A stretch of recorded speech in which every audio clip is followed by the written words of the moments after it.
One of the biggest games in the state all season long has wrapped up in Hamilton County. Tough to beat the atmosphere HSC versus Fishers brings, also known as the Mudsock game. This year, the game is at Fishers High School, and HSC is in a bit of a pickle early on.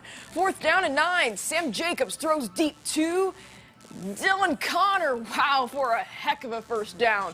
Then those guys strike gold. Blaine Wirtz in from 5 yards out makes it 7-0 Royals. Then Fishers, Dominic Olivero with the sack, and Curtis Kirshner snags it, takes it back for the touchdown. That ties the game up at 7. Back to HSC, Sam Jacobs. This guy's gonna take off, goes 83 yards for the touchdown. HSC wins big over Fishers tonight. The finals 42-13. Rotary Bell game in Avon. The Orioles come charging out tonight, hosting rivals Brownsburg. Let's go to second play from scrimmage. Avon's Mason Reynolds passing Krishan McCray with the catch, jukes the DB and says, "See you later." Makes it a 7-0 game. Then the Bulldogs take charge coming up. First quarter still. Caleb Marcus in from 5 yards out. This ties the game up at 7. Then in the second quarter on 7, Marcus again. The guy had 3 touchdowns on the day. That's a 14-7 game. Then with time winding down in the half, Jaden Whitaker passing to Corey Smith. Brownsburg goes on to beat Avon tonight 38-17. And look at this, IU basketball on the south side. Trace Jackson Davis and Race Thompson at Center Grove. Trojans hosting Ben Davis. Trojans already up 10-zip, looking for more deep in Giant territory, but Taven Jackson sacked on 4th down by Myron Green, and the ball goes over to BD. And the Giants start moving and change. Juwan Swanson to Donnell Mason for the touchdown, and now it's a 10-7 game. But BD is not done. Swanson going deep, finds Brady Simmons as he hauls it in for the score, and the Giants have the lead on the defending state champs by 4 points. But CG answers before the half, facing a 4th and short. Jackson keeps it for himself, but short of the pylon. It is good enough, though, for a first down.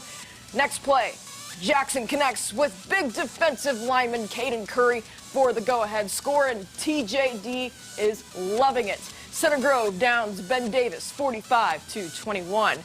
And Governor Eric Holcomb walking out with his alma mater, Pike Red Devils, as they host Carmel this evening. Greyhounds ball, back to pass, fires down the sideline, and it's picked by Anthony Ledford Jr., and it's going to be no dice for the Pike offense. Carmel's back in charge. Zach Osborne throwing deep, and Desmond Duffy's there for the touchdown. Makes it 7-0 Greyhounds. Carmel's next possession, Osborne running for his life, chucks it downfield, and it's tipped and right into the hands of Reese Phelan. And that leads up to a field goal and 10-0 score.